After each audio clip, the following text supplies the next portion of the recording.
Oh, I love that. I love that. That is so catchy. The track is called Years. The band is Club Paradise, and I think we have them via Skype. Can you guys hear me? Yes, Hello. we certainly can. Oh, you sound great. Wonderful, wonderful. Who do we have? Who do we have with us? I'm Ryan. I sing and play guitar. Welcome. Yeah, I'm Nathan. I'm sat with Ryan. I play drums. Okay. I'm Jackson, and I play guitar. All right. All right. And are we missing anybody? Yeah, we've also got Harry, who he plays bass, but that's okay because he plays bass. I know those damn bass players. I'll tell you, the hell with them. No, I'm a little bit of an inside joke. I'm a bass player myself, but that's all right. That's all right. No, I'm glad the three of you are here. And guys, I love your sound. I got to say that right up front. Thank you. Yeah, so you sent us 2 tracks to play, and we're going to play the other one at the end of our conversation. But later in the show, too, we'll probably play a couple more that I found that I really, really like that I found online. So you guys are awesome. Where are you from? Oh, thank you so much. We are from North Shields, which is just a little town outside of Newcastle upon Tyne in the northeast of the UK. Okay. And are there a lot of bands there right now that kind of sound like you guys? Because, we have, usually if we have somebody from across the pond, as we say, here in the United States, I don't know if you say that there about us, but they don't sound quite like you guys. I mean, you have such an accessible, like if I were hearing your music and had no idea that you were not an American band, I would assume that you were an American band. Because you have a sound that's very accessible in terms of American radio. Are there other bands there that sound like you, or do you guys kind of stand out in that sense? In the sense of sounding like an American radio band, perhaps not. But yeah, like that's just a massive compliment. We take that. So like we listen to a lot of American radio stuff. That's actually kind of something we say as well. Like, oh, this sounds like it could be on US radio when we're making it. So we love that compliment. Not a lot of people from around here sound like us specifically, I would say. Yeah. But there is a big music scene happening right now. What is it like? Yeah, that's for sure. Oh, what is it like where you guys are specifically in terms of, are there a lot of places to play live? Are you able to get out and do a lot of shows? What is the scene like there where you are? It's obviously, I think it's probably similar to yourselves where post-COVID, there's still some teething issues and everyone's trying to get back to how it was before, but we find a lot of joy in and around where we're from, Newcastle, North Shields. We found a lot of joy over the water and the likes of Sunderland and Middlesbrough, which are other small cities, small towns. But it seems like everyone's trying to support each other. We travel outside of the northeast when we can. As Jackson said, there's a big music scene. It seems like it's starting to bubble up again post-COVID. Yeah, that's good. Go ahead. Bit of a funny one after COVID though, because you had like this massive bottleneck of gigs that needed to happen that were postponed and things. But I think now you start to see a lot of venues close, a lot of the smaller venues. So while Newcastle and sort of Shields, where we're from, and all that sort of place, they have a lot of really good bands and a lot of good talent. It's kind of hard to go out and see people that you want to go and see as much now, because some of those smaller venues, the ones that we would all, take hold of, they're all starting to, or have closed recently, especially in Teesside, which is just the borough south of us.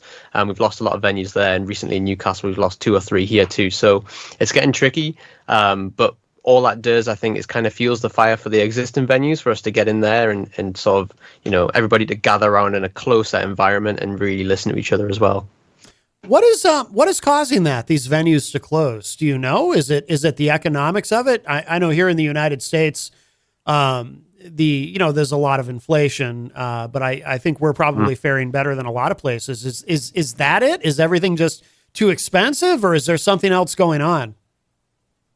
Yeah, I think inflation is definitely one big thing. I think people are unsure if they can commit the money to a ticket so far in advance. Right. So advance sales is a huge part of that local scene for us. And you really don't find out how many tickets you've got until maybe it's the day before, or even the night of. We did a show earlier in the year where we sold 20, 30 tickets the week running up to the gig, and then on the night the venue was full and sold out. So this instability that we have with ticket purchases in advance, that's causing a lot of upset with promoters and venues. So the commitment is like, they're starting to lose the commitment of people who want to put those shows on. And it's just change as well. It's a natural change that I think people need to sort of adapt to and react with. Yeah. That's interesting about the tickets, because we had someone here from the Jenny, what are they called? Is it the New Hampshire Music Collective or New England Music Collective? John MacArthur. Yeah. He's a promoter from the area, and he was here. We had an extensive conversation with him about this, and he was talking about how when he puts events, when his company puts events online, very often people wait till the last minute to buy tickets, and that's been the trend post-COVID. And the problem that causes is, and he was kind of pleading with people, please, don't wait till the last minute, because what ends up happening is, an event will sell out and he'll be going, we could have done this in a larger venue, but we didn't know that all these people were going to show up, because people have gotten into that habit of waiting until, the day of before they make that commitment. And it causes a bit of a bottleneck. But I think part of that too is, I don't know if it has to do with inflation, people being more careful about how they spend their money. That may be part of it, but also too, I think just the internet has made it so, you guys look pretty young from what I saw online. I'm old enough to remember when we didn't even have an internet. So if you had to buy tickets, you call up, Ticketmaster, or you go to the. I slept on the sidewalk outside of Ticketmaster yeah. in order to get tickets. Yeah. But back then, back in the day, pre-internet, it was the inverse, right? If you wanted to go to a show, you had to get the tickets early, or you risked missing out. Whereas now, because you can, just buy tickets online, or or risk just showing up, you can afford to wait till the last minute. And I think that's where that problem comes from. Definitely, we have that memory. We used to go to venues. We used to queue outside and wait and buy the tickets. You know, when we were like in high school, that was good fun. And it's so cool here, by the way. Once in like a week in October back in like 2010, we stood outside this venue and we just shivered. We have to wear school uniforms in the UK, and we don't wear coats because it's not cool to wear a coat if you're from Newcastle. So we were all just shivering outside waiting to buy tickets. We remember all that. That was such good fun. But I totally agree, the internet changes that landscape 100%. And we've seen a lot of local festivals collapse due to lack of advanced sales. And people obviously think that there's just an ease of like accessibility to be able to get your ticket whenever you want. So you're like, oh, I'll get that closer to the time. That's not a problem. But there's so much money that has to be put up to front these shows, the festivals, whatever it is that you go into, that logistically, financially, the deadlines can't be met. The sort of bar staff, things like that can't be put in place to make sure that they can go ahead without that. Right, exactly. And people don't know that, your average consumer has no idea about any of this. And, and there's no reason that we should expect them to know. But one of the things that we try to do with this show is really educate people about that, about how the music industry works, because, if it's all supply and demand ultimately. And if somebody doesn't know, if a promoter or whomever doesn't know that the demand is there to be met until the very last minute, then what ends up happening is, there's not enough money coming in, and they end up having to cancel. You said you've seen that a lot there, festivals having to be canceled for that reason. Yeah. There was a festival we were scheduled to play inside of Newcastle, and it was like a big field, and we had promoted it, etc. And then, 6 weeks before the show, it just gets pulled because ticket sales probably weren't good enough. And we see it a lot. I think it's sort of like a luxury to be able to wait to buy your ticket. People don't necessarily feel like the onus is on them. Like there's no burden or like responsibility to like buy these tickets, because there isn't really, but they don't also know, like, if a promoter sees 15 tickets have been sold, then they'll just go, this show isn't worth putting on, even though 50 people have just said, we'll just buy it the week of. Like, we'll say, we'll just keep money. And if something else, I think as well, there's so much choice as well. Like, it might be a case of like, my other plans have fallen through, so now I'll go to this show. Right. So the commitment as well, like people don't want to commit too early. I think that maybe is because of post-COVID, like you weren't going out anywhere, so people have learned to live without going out. Right. So maybe people are, they've gotten comfortable not going out and realizing they don't have to. So maybe that's part of it as well, Yeah, that makes sense. What's the vibe like in terms of working with other bands? Here in the United States, I find that in the music scene, most there's a lot of positivity and people kind of work together and whatnot. I mean, it's competitive, obviously, but it's not like, say, in stand-up comedy. I listen to some podcasts hosted by stand-up comedians in the United States, and everything sounds like it's very cutthroat and nobody really helps anybody. But with musicians, people tend to try to kind of work together. Is it like that there, or is it, I mean, how competitive is it in the scene where you guys are operating? I think it used to be way more cutthroat than it is now. So we've been playing as a band, honestly, around 12 or 13 years or so, the four of us, the same four guys. So we've seen a big change locally. And I think at first it was very much nobody talked to each other. Everybody went to play the show and you were going to put on the best set that everybody was going to see that night. And I feel like for the first 3 or 4 years, that was definitely the case. We then didn't really gig for a while we were still figuring out what we wanted to do. And then when we came back to it, there was this complete shift in sort of demeanor, and that everybody was now friends. Everyone was wanting to put on the best night collectively. And I hope that we've definitely adjusted to that since all that big change. And I hope that our shows, people also come to that and feel that, in that we are trying to play with artists who we love and we think everybody else will love if it's our show, or actively we'll take slots to play with other bands that offer us them. If again they love us and we all think it's the right move for the bill in full, and it's a much more collaborative effort now for live shows, I think. Yeah, it's nice to be nice. Yeah. Exactly. And what's we talked about it, we touched on it, radio. What's the radio situation there for a band like you guys? Like, are you on the radio in your area, or how does that work there? We're on the radio in and around the area. Yeah, we're thinking we had a play on Radio X, which is quite a big radio station in and around the UK. That's a rarity that we would get something like that, and you've got to jump through quite a lot of hoops, and it's a bit of luck. But in terms of the locality in the very local area, yeah, we're on radio stations. People are very supportive. We've got BBC introducing up here who have always been a big supporter of us and do a lot for the local scene. You find that with that as well, you get these little random radio shows that you've never heard of. So there's one up in the Highlands of Scotland, and every time we release a song, they play us like without fail. And then there's 2 or 3 like that. There's a Welsh speaking one which also plays us all the time, which is really cool. Locally though, BBC intro is a really cool thing, but it's kind of been cut back a lot. So the most local radio show we have for the BBC now, which used to be in Newcastle, is in Teesside, which is Middlesbrough. So it's kind of like an hour out of the way. So now it's a regional show rather than a local show. Yeah.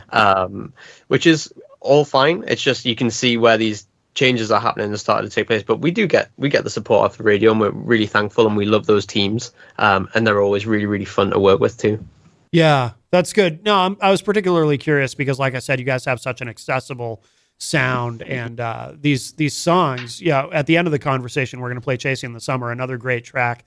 And I have to tell you later in the show, because I mentioned if you're curious, we're also going to play later. We're going to play "Another Life," and no, I'm sorry.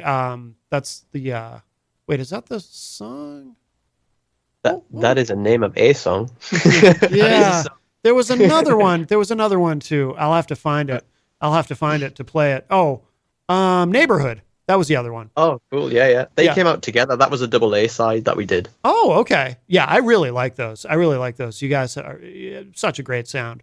Tell me a little bit about influences. What are you guys, what do you listen to? What did you grow up listening to? That kind of thing. I grew up listening to like emo rock and like all that sort of stuff. And then I think when we all pretty much went to high school together. Bar Nathan, he was in a separate high school, but Ryan and Nathan lived very, very close. So we've all known each other growing up. And I think when we hit like 13, 14, we were listening to indie rock, all that sort of stuff. I was still listening to emo stuff. Yeah. But maybe like in the past 3 years, we've been really into country music as a collective, like modern country music artists, like so much. And that's kind of like now, especially with years, you can kind of hear that influence. We're not trying to do it on purpose. It's just sort of coming out naturally now. So I think country music is kind of an influence now. I've also maybe like synthwavey stuff. Mm-hmm. Yeah. That was a big part of our sound when we like launched as Club Paradise. Like that was sort of a direction we wanted to head in as well. Yeah, I think the one band that sort of springs to mind synthwave wise is the Midnight from the US, who we actually went to see in Newcastle a couple of weeks ago together. Oh. Yeah, so that was a great. But if you aren't overly familiar with their sound, we would all recommend that band definitely, and I think we take a lot of influence from what those guys do. I'll have to check them out. Yeah, I was reading in your bio about, sort of the country rock influence, and it surprised me a little bit. Are there artists in your area, or are there UK artists who kind of are working in that genre? Or when you listen to that, are you listening to American artists? Because I don't know offhand. I mean, I'm really curious about this. I don't think there's any. There's no local. Yeah. Interesting. You get local like folk music, which takes roots from country stuff, but yeah. The country music we are currently listening to, it's like Keith Urban, Aaron Kinsey, Morgan Wallen is a massive one. People like Nate Smith as well. I'm just thinking Dierks Bentley as well. God, we love Dierks Bentley, Priscilla Block, Luke Bryan, Daughtry. Yeah, Daughtry. No kidding. But even like Scotty McCreery as well. We all love Scotty McCreery.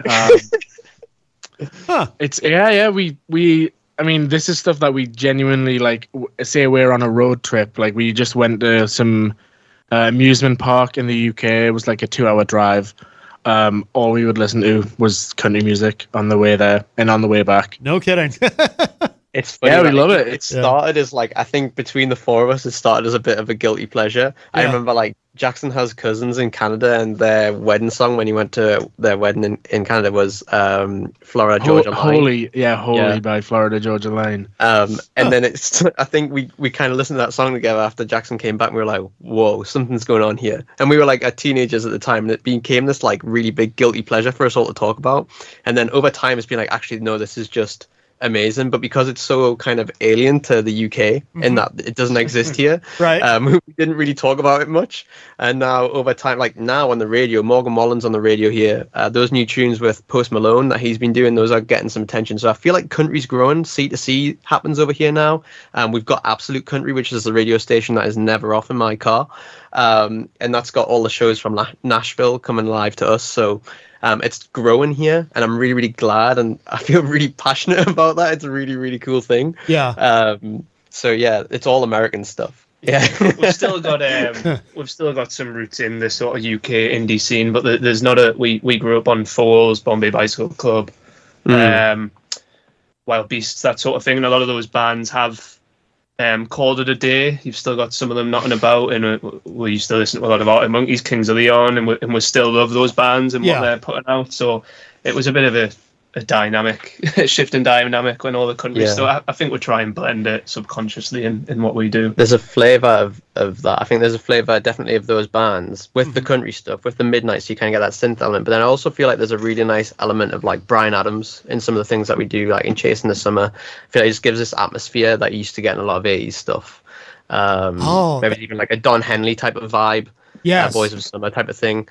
So I feel like as like a big melting pot of all those things that come together is what we create. It's shot we're in the foot a little bit, and yeah, it's got by because as we've just rattled off about 50 different things.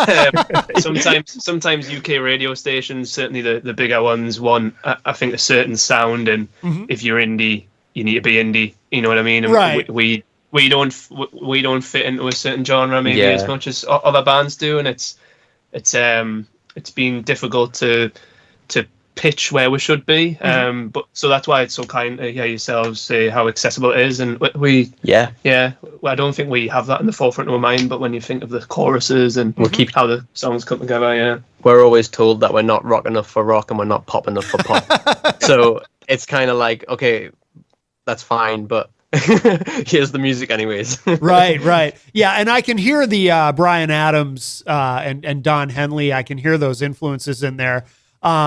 Yeah, the country stuff is interesting, that influence, because we again, I'm old enough to remember when it wasn't this way, but modern country, and I'm not a big country fan, but occasionally I'll hear something I like, and I'm always very aware of these artists.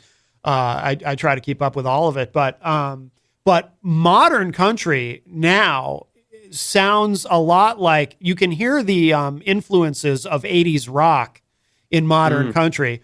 And the production, I always say this again, it's not my first go-to on my list of sort of genres and subgenres of what I listen to, but I listen to a lot of different kinds of stuff. But I have to say, Nashville, which, is the kind of the epicenter of country music in the United States, Nashville's got it down as far as production. Like, I'm very picky about how drums sound, for example. And you listen to any modern country, and the drums sound exactly the way they should sound, in my opinion.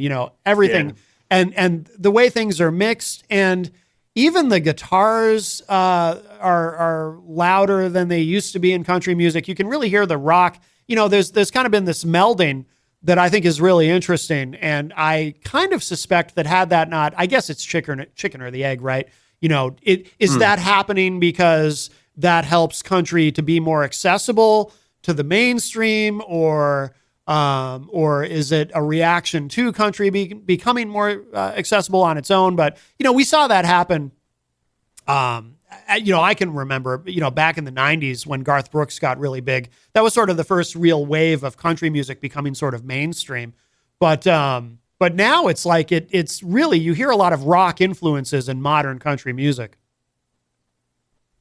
Yeah, absolutely. When you touched about like drums and guitars as well, that's something that I'm like particularly interested in, stuff like the recording process. So these last few songs that we've put out were pretty much recorded independently.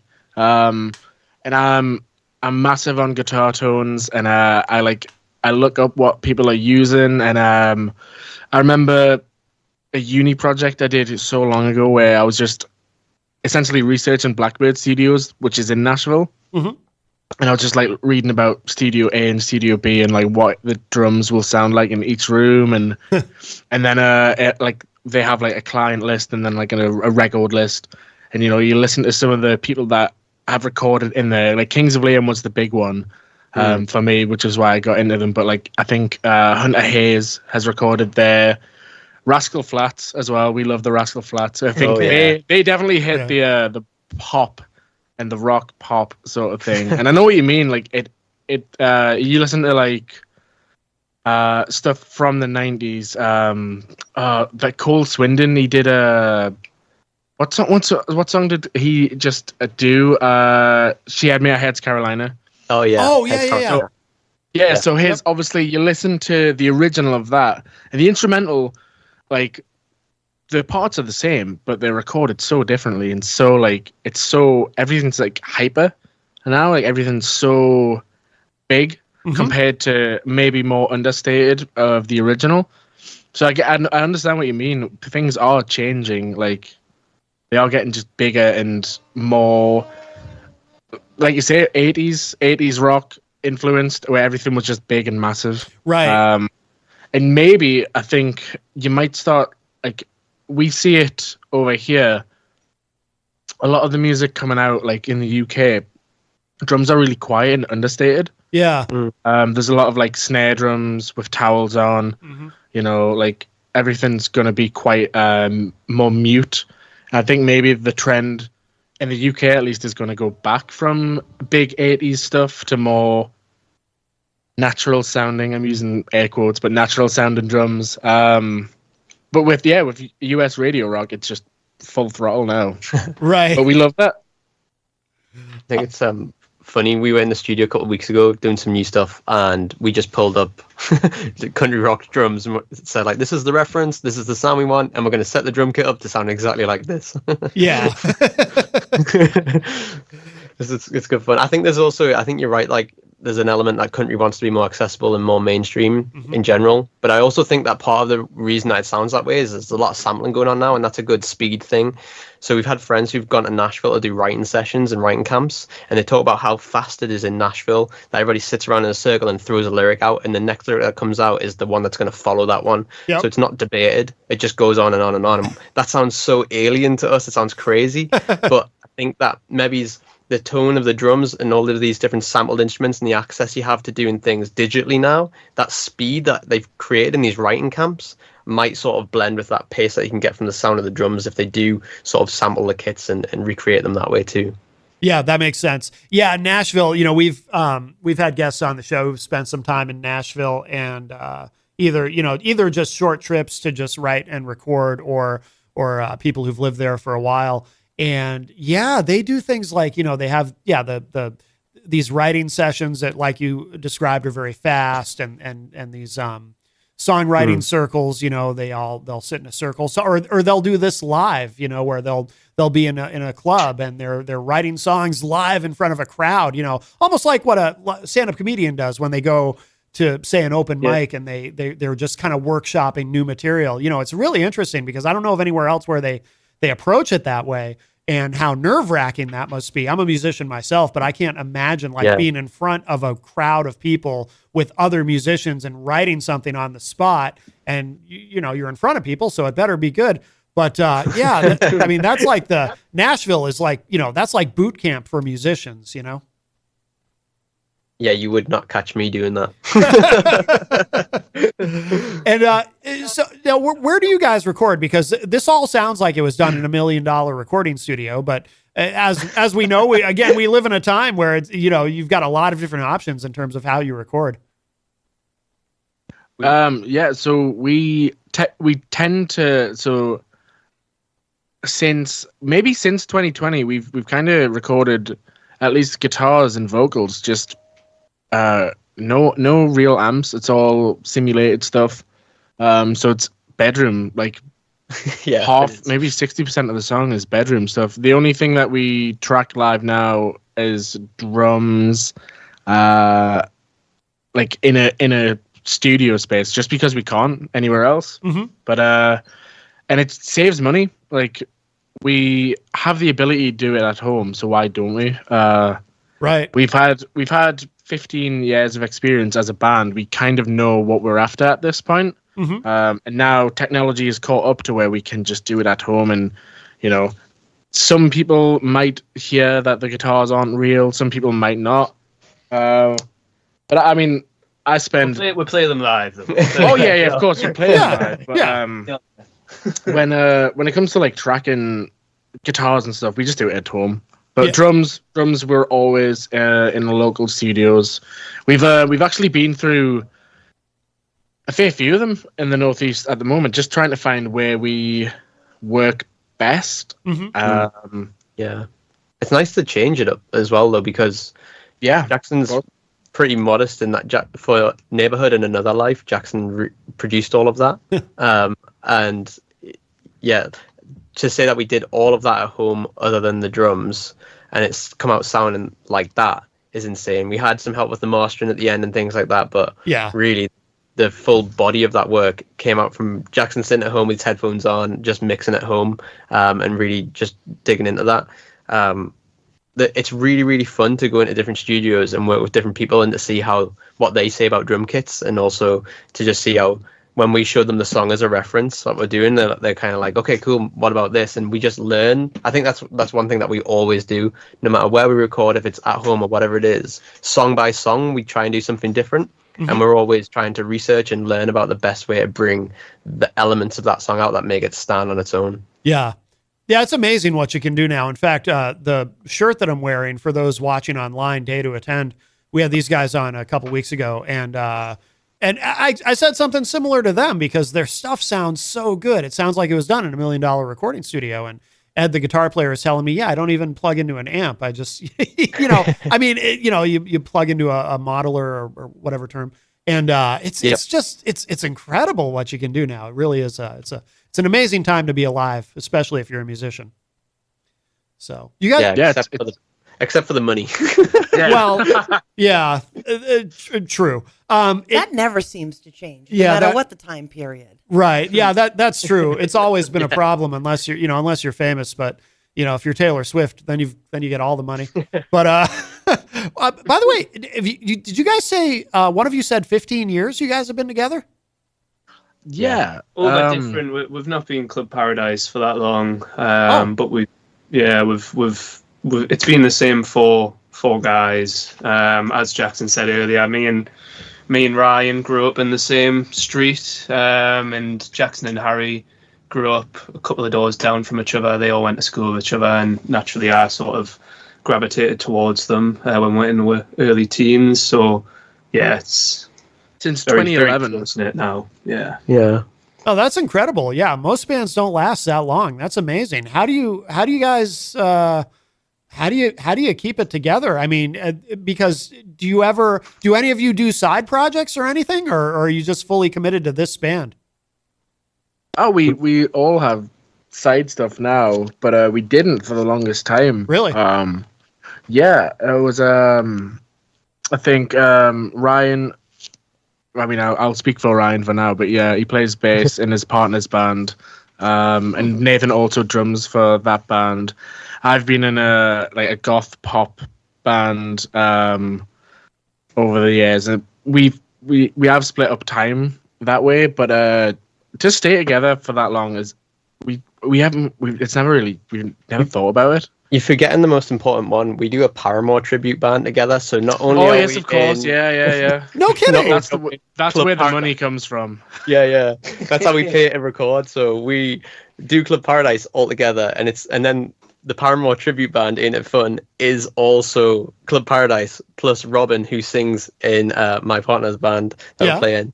So it's just one big group of friends, and we just play loads of different bands, and we just see what we can do. Yeah. It keeps it easy if it's the same 7 people in 8 different bands. Yeah. You're on each other's schedules that way. But so you guys do a Paramore tribute band? Oh yeah, that's so cool. That's awesome. Do you do? Sorry. I have to know because my 2 favorite Paramore songs, "Misery Business." Do you do that one? Of course. And do you do "Ain't It Fun"? Of course. Yes, that's the name. That's the name of the band. Ain't It Fun? No kidding. Oh, awesome. Yeah. Awesome. Yeah. That's "Ain't It Fun" is actually, well, "Misery Business" was the first song where I was like, oh, I really like this band. I think that might have been their first hit single, at least in America. But then "Ain't It Fun" is "Ain't It Fun" is so it's impossible to hear it and not sing along. 100%. Yeah, it's good fun, and it keeps you on your toes when you have to think about all the different songs that you need to play. So we've all collectively got numerous set lists in our heads all the time, and we just rock up different gigs and think, what show is it today? Right. Hope you remember the specifics. Yeah.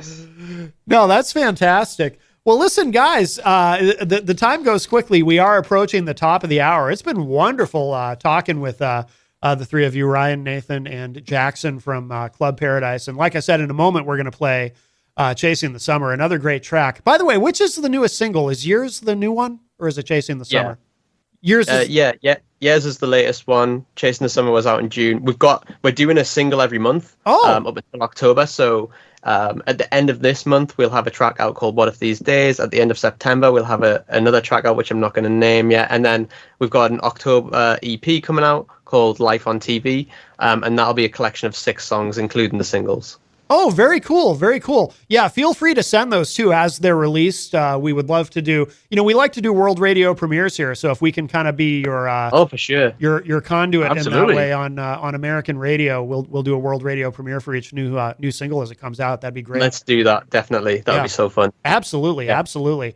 And the other thing too, what should people know? What should our listeners know about where to go online to keep up with everything that you guys are doing in terms of music and shows? If we have any listeners, and I don't know if you plan to get to America at any point, but if we do have listeners because of, again, God bless the internet. We have listeners over there too online. But what should people know about keeping up with everything that you guys are doing? All of the handles are at This Is Club Paradise. We probably update Instagram the most. And then our handle on Twitter, X, is Club Paradise with 2 underscores at the end. I still call it Twitter, by the way. Cause you call Yeah. It's not changing. Yeah, you call it X and people don't know what you mean necessarily, whereas everybody knows what Twitter is. That's just Definitely. much, much easier. Guys, thank you again so much. We're going to hit this track, Chasing the Summer, but I appreciate speaking with the three of you. We'll do it again in the future, of course, and I look forward to playing the new singles too as they're released on the show. So, guys, thank you again. Really appreciate it. Thank you so much for having us. Thank you so much, bud. You got it. All right, thanks, guys. Take care. Thanks. Bye.